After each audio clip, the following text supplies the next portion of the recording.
Welcome back after the break. आप देख रहे हैं आज पाकिस्तान विद मी सिद्रा इकबाल। आपका मेरा साथ रहेगा अगले 1 घंटे तक and of course we have a fantastic topic to discuss today. आज हम जरा बात करना चाहेंगे अल्लाह ताला की सबसे मासूम मखलूक के हवाले से, यानी द ओवरसीज पाकिस्तानी, जो अभी भी पाकिस्तान के लिए बहुत ही एक नरम गोशा यकीनन रखते हैं। चाहे उनकी इस वक्त होम कंट्री कोई भी क्यों ना हो, मदरलैंड उनकी हमेशा पाकिस्तान रहती है और वो जहां जहां होते हैं एक छोटा सा एक मिनी पाकिस्तान उन्होंने वहां पे बसा लिया होता है। यकीनन ईद त्यौहार हो या खास तौर पे हमारा अपना आज़ादी का दिन हो, पाकिस्तान को बहुत मिस करते हैं।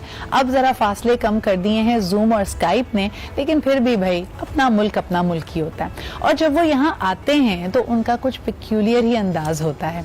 यकीनन इतने अरसे बाद जब वतन वापस लौटते हैं तो कई चीजों को देखकर उनका दिल बहुत खुश होता है कि भाई वाह, यहाँ तो चीजें बड़ी एडवांस हो गई हैं। अगर जो सहूलतें हमें बैरून मुल्क मैसर हैं, पाकिस्तान में भी ऑनलाइन कल्चर आ गया है, कॉल करके आप गाड़ी मंगा सकते हैं, ट्रांसपोर्टेशन ईजी है, मॉल्स बड़े अच्छे हैं, दुनिया जहान की क्यूजीन और चीजें पाकिस्तान में मिल सकती हैं। लेकिन दूसरी ही तरफ जब वो जरा गौर से जायजा लेते हैं या यहाँ की मुश्किलात को याद करते हैं जो कि वहां के लाइफस्टाइल की वजह से उसके आदी नहीं रहते, मिसाल के तौर पे बिजली चली जाए, पानी चली जाए, गैस ना हो, सड़क पे निकले हैं तो गाड़ी जरा ढिल ज्यादा रही है क्योंकि सड़कें टूटी हुई हैं, तब उनके अंदर एक गुस्सा और एक फ्रस्ट्रेशन भी आती है कि भाई इतने साल गुजर गए, मैं लास्ट टाइम 10 साल पहले आया था, अभी भी चीजें बदली नहीं, इसीलिए मैं मुल्क वापस नहीं आता। तो ये एक बड़ा अजीब सा रद्द-ए-अमल लेके आता है यहाँ पे उनकी अपनी फैमिली के लिए भी, दोस्तों के लिए भी, और अगर बाहर वो किसी सर्विस के लिए निकले हैं वहां पे भी। खास तौर पे आज जरा बात करना चाहेंगे कि जब हमारे ओवरसीज पाकिस्तानी दोस्त शादी अटेंड करने या अपने बच्चों की शादी करने के इरादे से पाकिस्तान आते हैं तो क्या होता है।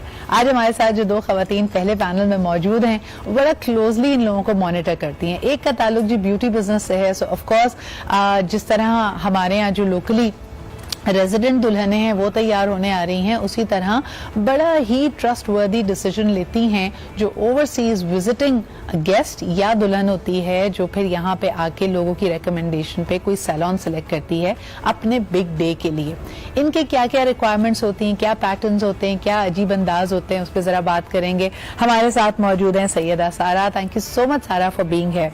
And of course we also have with us Rukhsar ji, senior match making expert हैं, शादी.pk की वजह से आप इनको जानते हैं, तो जरा इनसे पूछते हैं और ऑफ कोर्स आप भी कॉल करके बताइए कि जो रिश्तेदार बाहर से आते हैं या जिन रिश्तेदारों ने आपकी जिम्मेदारी लगाई हुई है कि भाई मेरे बेटे या बेटी के लिए जबरदस्त सा रिश्ता ढूंढ दें, असल में वो क्या ढूंढ रहे हैं। So welcome to the show ladies. Rukhsar ji, सबसे पहले अगर गुफ्तगू का आगाज आपसे करूं, कैसे देखती हैं हमारे ओवरसीज पाकिस्तानीज की चॉइसेस को और उनकी डिमांड को, क्या मांगते हैं वो? Sidra, thank you so much for inviting me on the show. और बिल्कुल इनकी जो डिमांड्स हैं, एट टाइम्स हम लोग ये चीज़ फेस करते हैं कि बहुत अनरियलिस्टिक जो है वो उस तरफ चली जाती हैं। मतलब you have to set a boundary.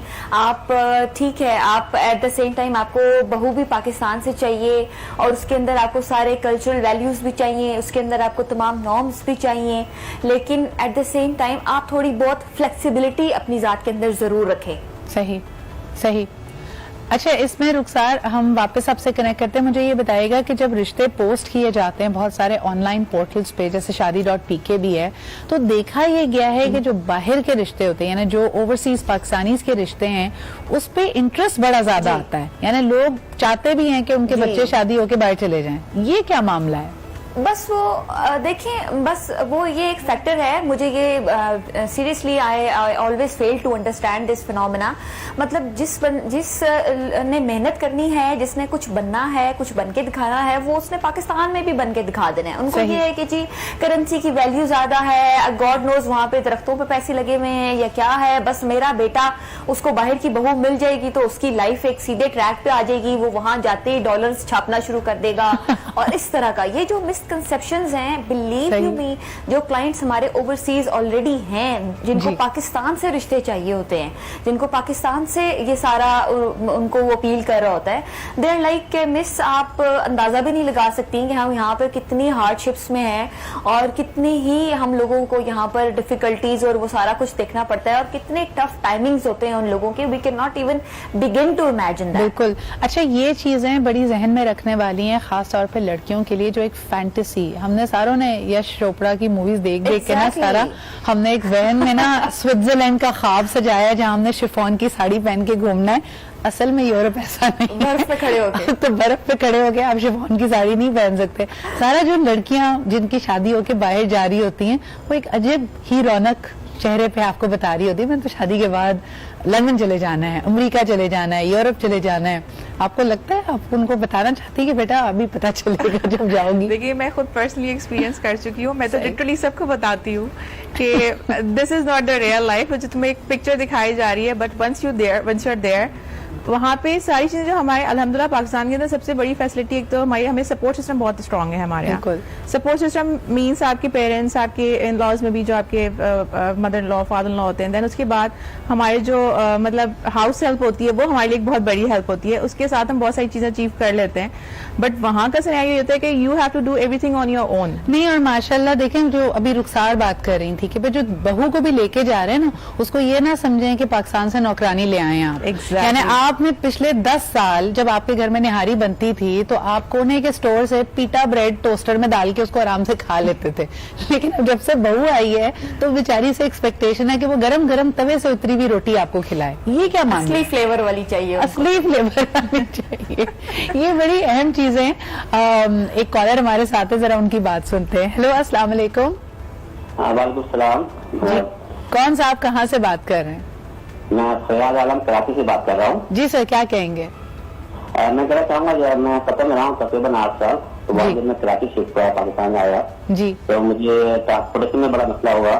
सही। कि जब मैं आया गाड़ी लाने के लिए, जब मैं रोड से मैं गाड़ी निकाली तो मुझे ऐसा लगा जैसे मैं गाड़ी निकाल रहा हूँ तो मैं गेम खेल रहा हूँ। कोई मैं राइट से मुझे ओवरटेक कर रहा है, कोई लेफ्ट से कर रहा है, कोई फ्रंट से बिल्कुल अपोजिट आ रहा है। देखिए, आप अपने सीवी में लिख सकते हैं कि आपने पाकिस्तान में गाड़ी चलाई है ना, तो आप दुनिया में कहीं पे भी चला सकते हैं, आप मौत के कुएं में भी चला सकते हैं। तो ये आपकी देखिए, अब ये तो हमने स्किल्स में एडिशन किया है ना आपकी। जी बिल्कुल, लेकिन मैं कहता हूँ कि हमें मेरा मालूम है सीधी का पाकिस्तान हाँ जी। है, क्या मायना से किस तरह है, तो मैं रिक्वेस्ट है पाकिस्तानी से कि उसको थोड़ा फॉलो करें। सही। अच्छा, मुझे बताएं, ट्रैफिक के अलावा आप जब अपने पाकिस्तान में रिश्तेदारों से मिलते जुलते हैं तो कौन सी चीज बड़ी अजीब सी लगती है? कौन सी खानदानी लड़ाई या पाकिस्तानी एटीट्यूड से आप कहते हैं यार ये देखो अभी भी वही वाली बातें कर रहे हैं? उसमें खास कर ये होता है कि देखो फलां ने ये कर लिया, फलां ये हो गया, फलां ये हो गया।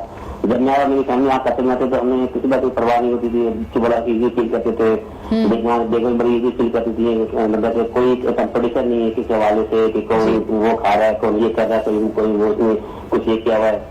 गॉसिप जरा ज्यादा होती है। देखिए, ये खानदानी भाईचारा है। लेकिन बहुत बहुत शुक्रिया कॉल करने का। ट्रैफिक वाली बात हमने नोट कर ली है।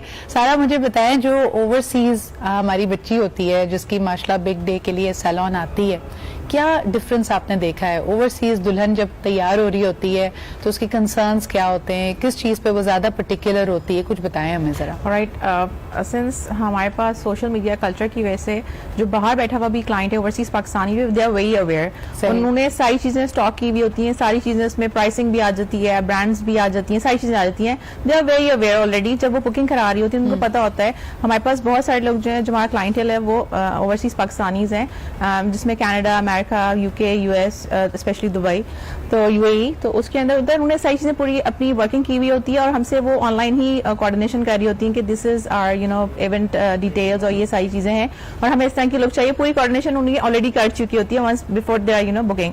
बट उसके बाद जब रन टाइम पे जो उनका इवेंट होता है उस वक्त आती हैं तो they are very sceptical about their looks, since they are very aware with the brands. उनको क्योंकि जाहिर सी बात है, आपको पता है फर्स्ट ईयर ब्रांड्स पाकिस्तान में, हो सकता है मेरी ऑब्जर्वेशन गलत हो, मैंने एक चीज नोटिस की है कि वहां पे जाहिर सी बात है जब बच्चियां यंग होती हैं बजट सबके पास कम होते हैं और वहां पे जिन सैलून्स के पास एक्सेस होता है या तो वहां पे चाइनीज हमारे हेयर ड्रेसर्स होते हैं, लतीनोज होते हैं। अगर ये लड़कियां स्ट्रीकिंग करा के आती हैं, इन्होंने हेयर कलर कराया हुआ, वो बड़ा लाउड होता है, यानी वो माशाल्लाह बहुत गोल्डन होती हैं, गोल्डन गर्ल्स आती हैं। ये क्यों होता है? और जब आप उनको, आपको लगता है इससे आपके काम में थोड़ा सा इफेक्ट होता है जब वो दुल्हन बना रहे होते हैं आप उनको? ऑफ कोर्स हमारे लिए हर चीज जो है वो इम्पोर्टेंट है। हम उनको गाइड कर सकते हैं, हम उनको आगे के अपॉइंटमेंट्स स्केड्यूल कर देते हैं कि देखें this is, again consultation is very important हमारे बिजनेस के अंदर। हम क्लाइंट की रिक्वायरमेंट्स को देखते हुए उनको कंसल्ट भी करते हैं कि this is something which suits on you. तो उसके हिसाब से फिर एट टाइम्स ये होता है कि कुछ क्लाइंट्स जो है वो एग्री कर जाते हैं, कुछ नहीं करते, तो we can not force on them. वैसे एक बात बताऊं, जिसका काम उसी को सांझा। Yes, ऐसी yes. बात है, एस्थेटिक्स बहुत फर्क होते हैं। Very, वहाँ very के जो ब्यूटी एक्सपर्ट्स हैं बहुत माहिर होंगे, लेकिन उनको एक देखिए हम पाकिस्तानी जाके बैठते हैं ना वहाँ पे ब्लो ड्राई कराने के लिए, लोग डर जाते हैं, ये इतने सारे बाल, उनको आदत होती है फाइन हेयर पे ब्लो ड्राई करने की, हमारे बाल हर एक के बस के नहीं है। एक कॉलर हमारे साथ है, जरा उनसे बात करते हैं। हेलो, अस्सलाम वालेकुम जी अस्सलाम वालेकुम जी, कौन सा, आप कहाँ से बात कर रहे हैं? जी, लाहौर से सजाद बात कर रहा हूँ। क्या हाल चाल है आपके शहजाद साहब? जी शुक्र अल्लाह पाक। क्या कहेंगे? मैं एक पर्टिकुलर टॉपिक के ऊपर थोड़ी सी डिस्कशन करना चाह रहा था। जी, बताइए। माई सेल्फ, मैं मतलब 10-12 साल यूरोप और यूके में रहते हैं। सही। वहाँ का एक सोसाइटी का बहुत बड़ा डिलेमा है कि जब यहाँ से पाकिस्तानी लड़के, मतलब आप लोग लड़कियों की बात करेंगे तो मतलब मेरे पास एक उनके बाद डिफरेंट थॉट जो मैंने वहाँ पे ऑब्जर्व किया है कि जब लड़के वहाँ पे शादी करके जाते हैं तो वो बस फिर बेचारे वहीं के रह जाते हैं। बिकॉज मैं यूके की बात करूंगा, वो वुमेन डोमिनेटेड सोसाइटी है, तो वो मस्कीन जो है बस वहाँ के ही रह जाते हैं। और जब उनके जो ससुराल वाले हैं उनकी डिमांड होती है कि तुम भाई अपने घर वालों से बिल्कुल कट ऑफ हो दो, ठीक है। अच्छा। और औरत ही वहाँ मैं मतलब इसको मैं एक गलत चीज नहीं कह रहा कि वहाँ की औरत हुक्मरान है, मतलब, लेकिन इससे बहुत ज्यादा आप कह रहे हैं कि वहाँ के कानून ने, सोसाइटी ने, रियासत ने औरत के हुकूक को इस तरह स्ट्रेंथन किया कि उसकी पोजीशन स्ट्रांग हो जाती है। लेकिन मुझे ये बताइएगा, जो आपने कहा कि जो पीछे फैमिली रह जाती है वो फिर ऐसी बातें कहती है कि लड़का तो ऐसा लगता है हमने उसको रुखसत कर दिया है।